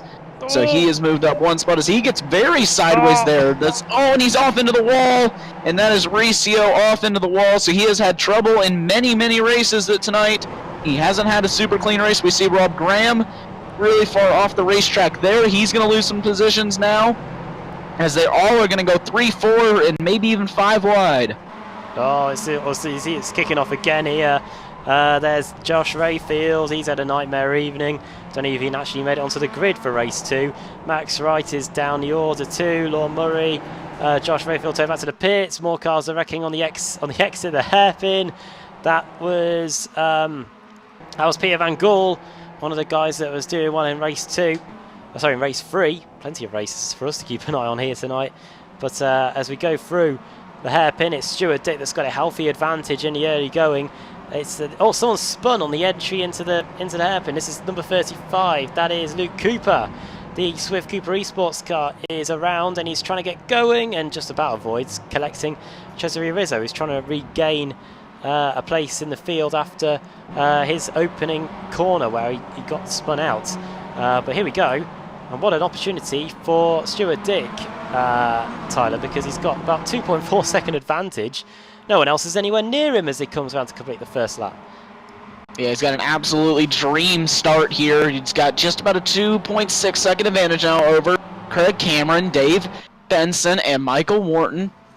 McRitchie, that is your top 5. They're all pretty much in a single file line, as now they're going to start fanning out down the front straightaway, and it's going to be, I couldn't quite see who that was there, but I believe it's McRitchie moving up to several positions there. Craig Cameron still holding on to second as they work their way now through turn 2, and believe, yeah. So that is going to be McRicci now down the inside of the number 22. Asymmetric car as they come out of the... Just drawing a blank there. As they come out of the long sweeping right-hander down the back straightaway now. He's going to try to close down on Craig Cameron. He's got just about 0.8 of a second. He's got the draft, though, and he's got Ashton right behind him, plowing behind him. Benson, that is your top 6. Wortman is the bat into that group. And incidentally, that's 2 asymmetric cars inside the top 3. So it could be a fantastic evening for them if McRicci can get into second place and try and get by Craig Cameron. We haven't seen too many of the Northern Lights racing cars up in the top 10 tonight. So it'll be good to see if Craig Cameron can maintain it. He is also a Pro-Am driver too, so it'll be good for his points tally. And if you look at the top 12, the majority of them, I'm just doing some quick maths here, yeah, the majority of them are Pro-Am drivers, so they'll all be eager to get some points on the board. Biggest mover so far in the field is 18 places gained for the man who finished second in race 3, and that is Marcello Pagno. He's up to 16th place. 17 places gained for Perkis, 14 for Carstensen. So quite a few drivers making some early gains here as McRicci has to defend from Ashton going into turn 1. Yeah, McRicci having to defend just a little bit now. That is going to cost him a little bit of time to Greg Cameron. That gap is at 0.4 of a second. I think if guys can just keep it in a line right now, they will start to reel in Stuart Dick in the front as he's just at about a 2.7 second advantage right now. So these guys really need to start working together if they want a chance at claiming those top spot tonight, because if they keep on battling like they are, Stuart Dick is just going to continue to walk away from the field. Here is Alex Sherney. He's got a bit of front end damage. He's probably had to get the bumper, the chrome horn out to try and gain as many places as he can. Just a bit further up the road, you can see here we've got a proper illumination, flying formation here of Niels Carstensen, Sharon Ursum. We've also got Rob Graham in here too for good measure. We've got Gregory Franks in the Automatic Not Kill car 2. The Belgian up the inside and is through up into 9th. Michael Barry down to 10th. Then it's Niels Carstensen, 18 places gained for him. He's up there trying to vie for a spot in the top 10. And he's only 1 place away from it at the moment. These 2, or these 3 or 4, about 1.4 seconds away from Gregory Franks, who's in P9. And a bit further up the road, Martin Plowman and Ashton are fighting over the final spot on the podium as James McRicci is now through into second place. We didn't see how that happened. So let's see if we can track that down and see how that move for second place happened. Craig Cameron is down to 5th place after all this. Let's see what happened to the Northern Lights racing car, Tyler, as we look at the replay. So just watching the replay there, Plowman down the inside. It looked like it already happened by this point, hadn't it? Yeah. So I believe it already happened by this point. This might tell us now. This is on the back straight.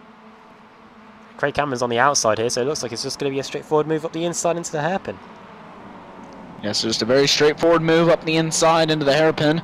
McRicci moves up into second place, but that is all they're doing right now, is allowing. And if we go jump back live here soon, then you will see they are just going to go side by side now. So James McRicci, now he's got Ashton down. Is it Jack Ashton down his inside? Ashton will make the move up. We'll see if he can hold on to it down into the hairpin. But all these guys are doing is just allowing Stuart Dick just to walk away from the rest of the field. Yeah, I know. We're already halfway through this race, and the gap is 2.8 seconds. Problem for Niels Carstensen. He's dropped down the order like a literal stone. Marcello Pagnon's gone. Could be a DQ. He has literally vanished, and that could be the end of his day, the end of his evening. What about Niels Carstensen? I was just mentioning him. He is all the way down in 28th place. Let's see if I can find out what happened to him, actually. This might explain things. Here is the replay. Here he is on the inside of your shot. Car 50 on his way towards the hairpin. Are we going to see an Automatic Not Kill car fly up the inside and clatter into him? We do, but I think that the German brought that on himself, really. I think he moved across, but the question is whether the Automatic Not Kill car was up and alongside for that move to be potentially viable. That'll be something for the race organisers to potentially look at. My opinion counts for nothing here. neither of our opinions count for very much, I don't think. But lap 5 of 9. And the gap is steadily coming down, but with only 4 laps to go, plus the one we're on, Tyler, closing the gap at about 4 tenths of a second a lap is not going to be enough, I don't think, to get there before the end of the race. No, I just don't think that's going to be enough. With just 4 laps to go, including the lap that we're on, that's just not going to be enough for him to catch up. Because, I mean, even if he really starts dropping off the pace, I think it would take more of something, maybe like a half a second a lap for him to be able to catch up. So if any Jack Ashton wants a chance to catch up to Stuart Dick, he's just going to have to put in some insane pace if he wants any sort of chance of closing that gap. But right now, if McRitchie can stay within striking distance of Ashton, I don't see them being able to catch up, because I just don't think that McRitchie's going to want to stay behind for much long in that asymmetric racing car. So I think he's going to try to get himself up into 2nd place, and especially if they really close up on his teammate, he is for sure going to try to maybe even put the move in to try to get a 1-2. Now the gap's starting to come down. It's down to 1.5 seconds between Stuart Dick and Jack Ashton. Quite a lot taken out on this lap. Meanwhile, Alex Sherney is going into battle here with Rob Graham. The pro cars are starting to gate crash that sea of Pro-Am drivers that were filling out the rest of the top 10, and they're arriving now, and they're arriving in great quantity here. But still, there is a resolute 1, 2, 3, 4, 5 quintet that is held up at Cameron, Wortman, Bennison, Vranks, and David Ayres in P9, so they're still doing a good job of keeping the pros at bay, and with 2/3 of the race gone, they might be able to keep them at bay for just a little bit longer. Here is another crazy scrap going down the front straight, a sea of headlights. Scott Malcolm, Kip Stevens, Luke Cooper, Ben Mears, Dave Hampson also in there for good measure too in the SimLab car, and and there's someone off in the background. That is there's a crash. It's Mike Barry that's gone off in the Result Clothing car. And he's going to get going again down in 30th place, and he might have picked up a bit of damage for good measure too, so not the best moment for him. And it looks like Gregory Vranks has just been passed by Michael Wortman. Either that or Gregory Vranks has just got past Dale Bennison, one of the two, but either way it's still 2x2 going down the back straight, Tyler. Yeah, still 2x2 as they go down into the hairpin now. You'll see Jamie Ayres go by David Ayres, 2 different people, not the same driver. They're not related, I don't believe. But as Gregory goes up another position, so he will go up into 8th place, I believe. And Dale Bennison now will be left to fight for Jamie Ayres and try to keep him at bay behind him. As you can see, though, that next group of 3 is starting to close up. Can't quite tell exactly who that is, but that group of 3 starting to close up to this battle. Change for 2nd place as well, I think. Either that or a battle's taken place where the positions were changed briefly. It's James McRitchie that's now into 2nd place. He's now going to potentially lose it coming down the front straight as we start lap 7 now. It's Dick, then it's McRitchie, then it's Ashton. But is it going to be Ashton, then McRitchie after the first corner? James has the inside line. What about Jack? And what about Martin Plowman? He's got a fantastic run on.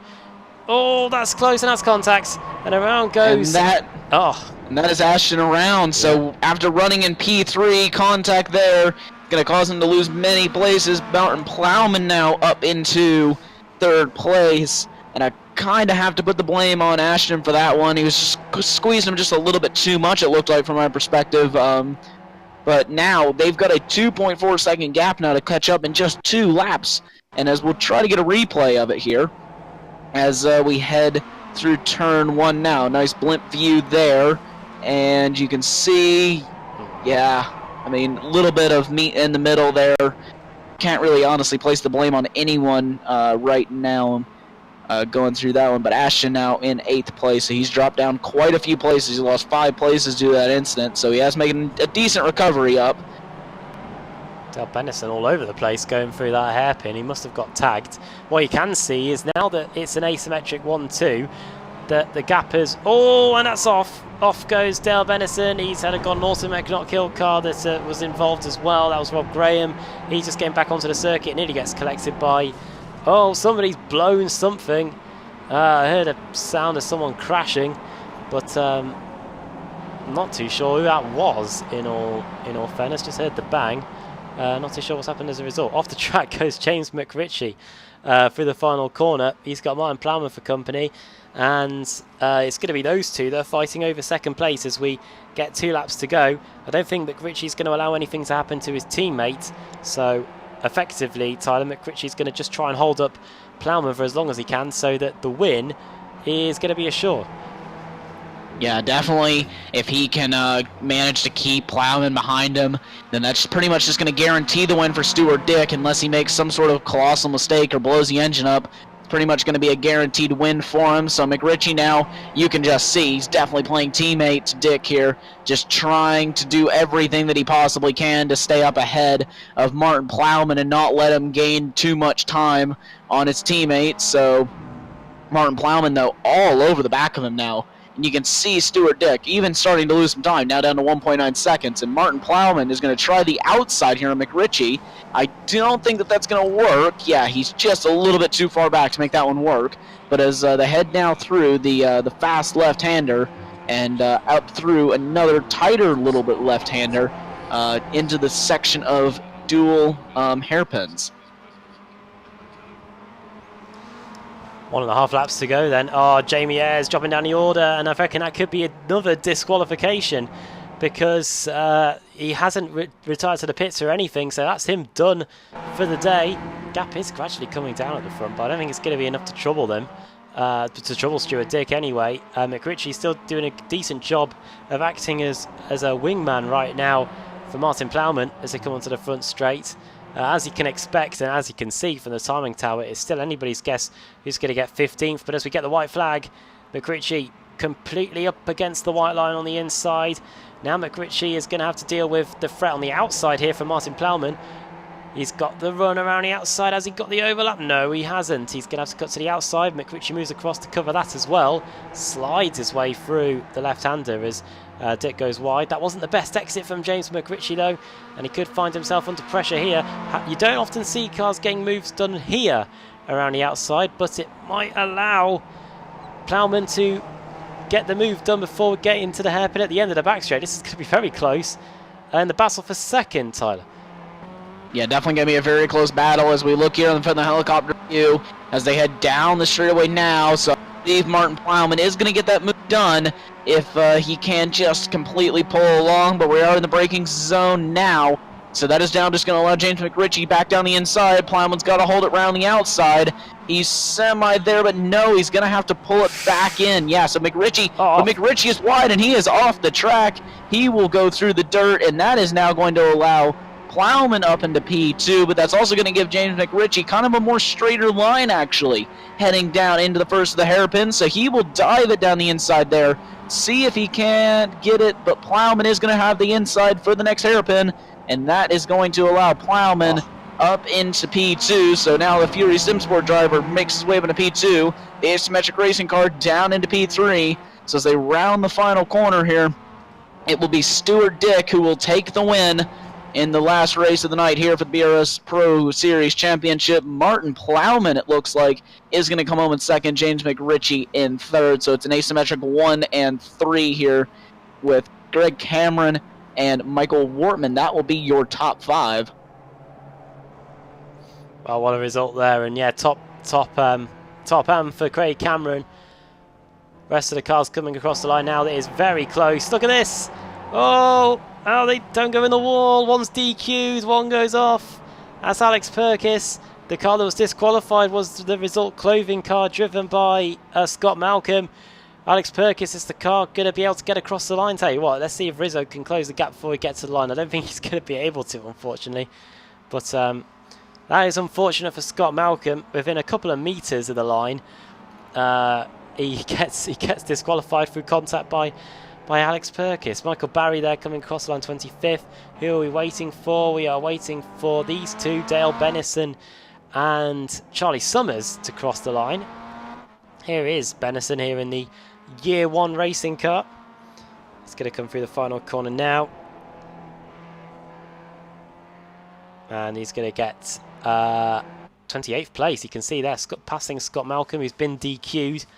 And also going to benefit is Charlie Summers as they come to the line. Summers was having a good opening few races, but they have tailed off. And now that they've come across the line, that should be it. As Summers, wallop and bang and engine blown, and luckily he's across the line after that. So let's bring up the finishing order then from the final race of the evening as the final ebbs of daylight disappear here at Okayama. Race win for Stuart Dick. It wasn't a 1-2 in the end for Asymmetric, but 2 of the cars on the podium, they'll be happy with that. Martin Plowman starting a move at the beginning of the final lap, getting it done just before the final corner. Craig Cameron finishing in 4th, then Michael Wortman finishing in 5th, easy for me to say, put my teeth back in. Gregory Ranks finishing in 6th, a trio of Pro-Ams there. Then Jack Ashton, Alex Sherney, then it's a trio of Excite iRacing cars. It's Adam Delmont, the Race 1 and Race 3 winner, Brian Holmes and Adam McNally. Luke Cooper finishing in 12th, Nick McCarron 13th, Kip Stevens finishing in 14th place. Then it's Dave Hampson, Ben Mear, Sharon Ursum and David Ayres there in 18th. 19th for Max Wright, Niels Carstensen dropping down only all in the end to finish in 20th. Then Carl Hardy 21st. Alex Perkis finishing in 22nd. Cesare Rizzo, he started at the front of the field. Could have potentially won this race if it wasn't for getting spun out on the exit of the first corner. Then it's Andy Maxwell in 24th. Michael Barry and Mikey Key, the 2 teammates in the Resort Clothing outfit. No pun intended. Finishing in 25th and 26th. Liam Silkston in 27th. Then Dale Benison and Charlie Summers, the last car on the lead lap. Then Scott Malcolm DQ'd. A few others faced the same fate, just can't remember them. Then Roy Ververke, Jamie Ayres, Rob Graham, Lorne Murray, 2 teammates there out of the race. Steve Hefford, then Marcello Pagnon, the runner-up in race 3. Then Tyler Vickery, Ash Beard, Carl Jacquelet, Peter Van Gaal, Billy Rose, Joe McDonald and Josh Rayfield out very early on indeed. And that's how they all finished in the final race of the day. We do have a driver waiting to speak to us, and it's Billy Rose. He is in the interview room. Finished here in race 4 in... just looking through the time screen to find him actually. Finishing in 41st. So we can get a quick word from him and find out what happened to cause that. Let's get him in here. Billy, welcome. Hello. Hello. Welcome to the iRacing Esports Network. Finished 9 laps down in 41st in the final race. What happened? Just that there was a crash up front. Actually got a pretty decent start. Had Charlie Summers as company down into turn 1 and come round, and I mean I could see some smoke, but I was pretty clear to what I could see, and I saw I believe it's Carl Jacquelet just kind of got spun round or something up front, and I thought he'd gone off to the right hand side, so I was following the rest of the pack, but Andy Maxwell got tapped on the back after rewatching the replay. He got tapped on the back and he came spinning into the front of it, like basically into the front of the pack, and I was one of the people sadly who got collected. The more damage was done by somebody who rear-ended me, and that was it really. Night over for that was a bit of a shame because I was hoping for the last race to just try and push through and have a good little race last race, because the last race for me is always quite enjoyable with the lights and the dark. I find myself in quite quick, but sadly not tonight. That aside, race 1, race 2 and race 3, they weren't too bad for you really, apart from race 4. Yeah, I mean race 2 was I was a little bit annoyed at myself with the start. I mean I jump started, which was a bit of a shame, and then got myself into a spin. But got in the pits, served my penalty, and got back out, and actually managed to catch the pack. And near the end, I managed to take 3 places on the final lap. So that was quite a nice little comeback. Race 1 was running really well, up in 15th, and stupidly got myself out of shape and pinned it in the wall on the last lap. So I think a lot of the tonight has been kicking myself, to be honest with you. It's been a lot of self-inflicted instead of anybody else. So yeah, but that's racing. This is the way it goes. Just got to bounce back. But I managed to get some good points tonight. Championships looking okay. So I'm not too worried. Just looking at the schedule, I believe we've got a week off next week, but after that we're off to Belle Isle in Detroit. So we go from here, Okayama, to a street circuit. It's going to be tough for the Mazda MX5s, I think, around there.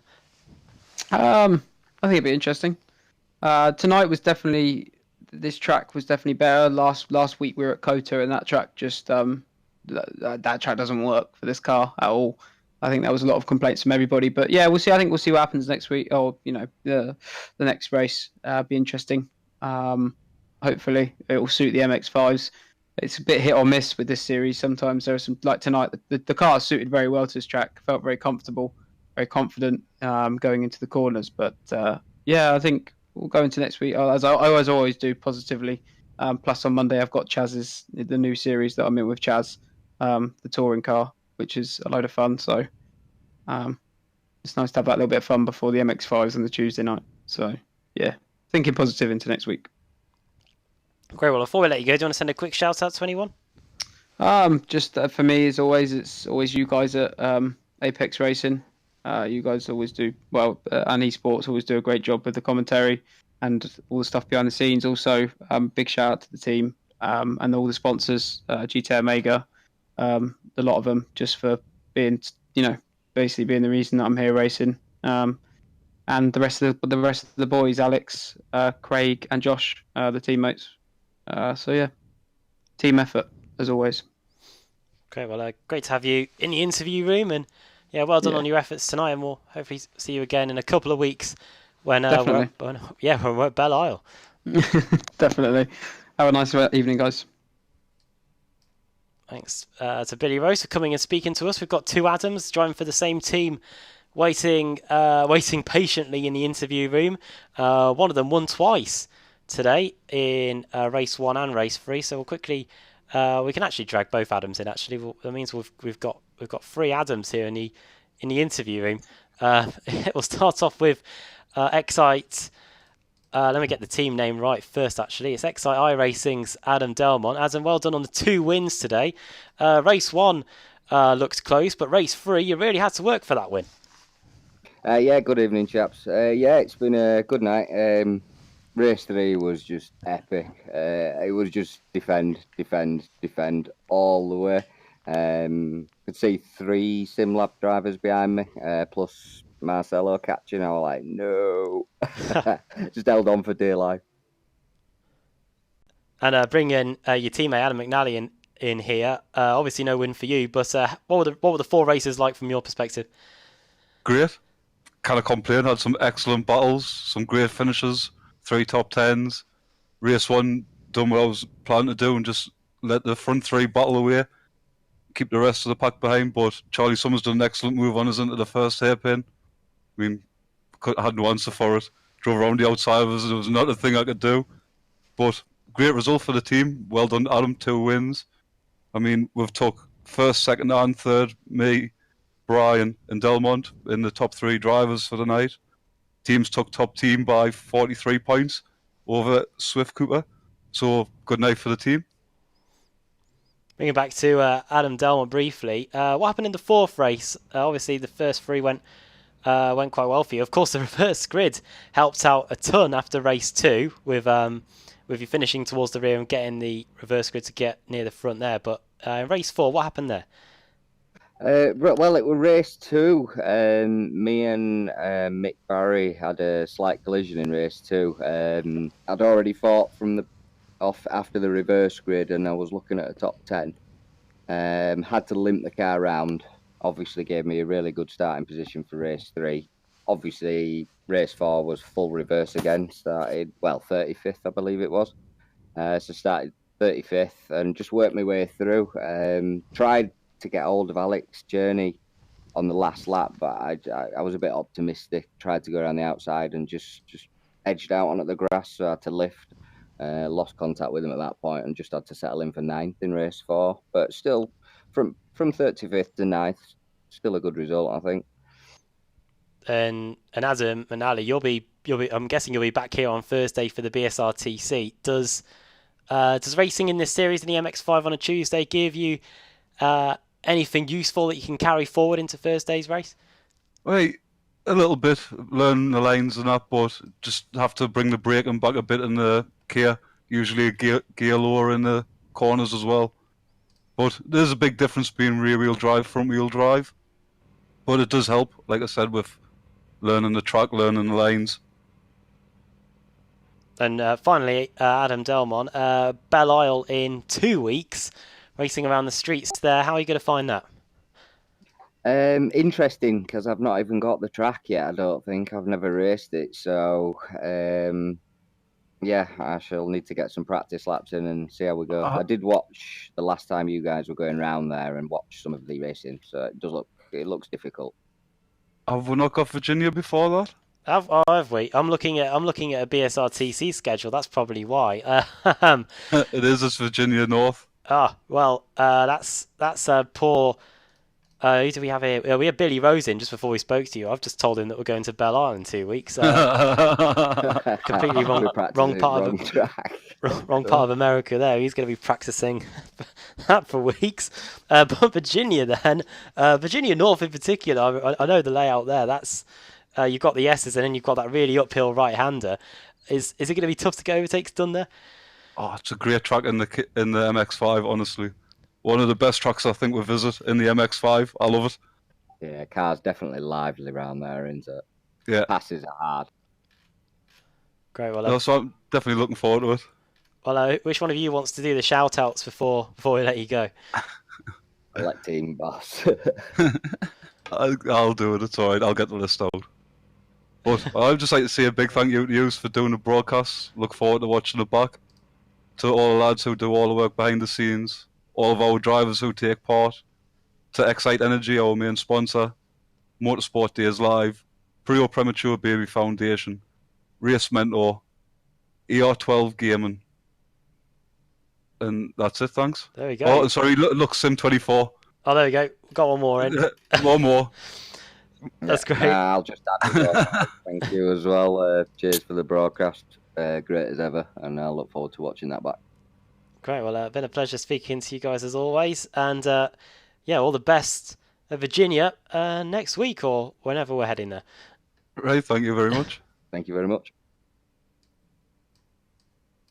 And I'm Delmont and Adam McNally there. Tyler, final thoughts from you then as we round out a pretty chaotic evening of BSR MX5 action. I know you and me, we were drafted in for tonight, but we've had great evenings worth of entertainment here.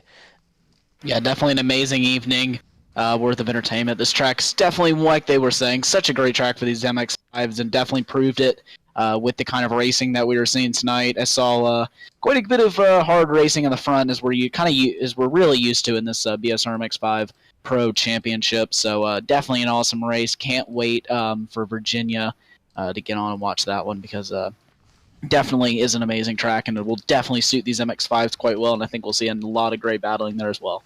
Yeah, credit to the race organisers. They always pick tracks that are suited to the cars, and yeah, Virginia North right up the Mazda MX-5 street. So that is it from all of us here on the iRacing Esports Network.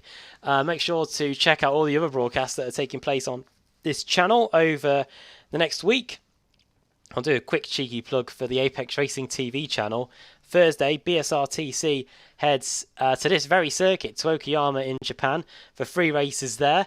Andrew Woodhouse will be in the commentary box for that one. I'm away at a Player of the Year awards night in Manchester, unfortunately, so I'm going to have to miss that one. But he will be in the commentary box nonetheless, I believe. I'll see who he'll be joined by.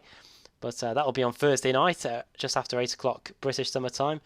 But that's it from here at Okayama, from me and from Tyler Maxson here in Japan at the BSR MX5 Pro Series. Bye for now.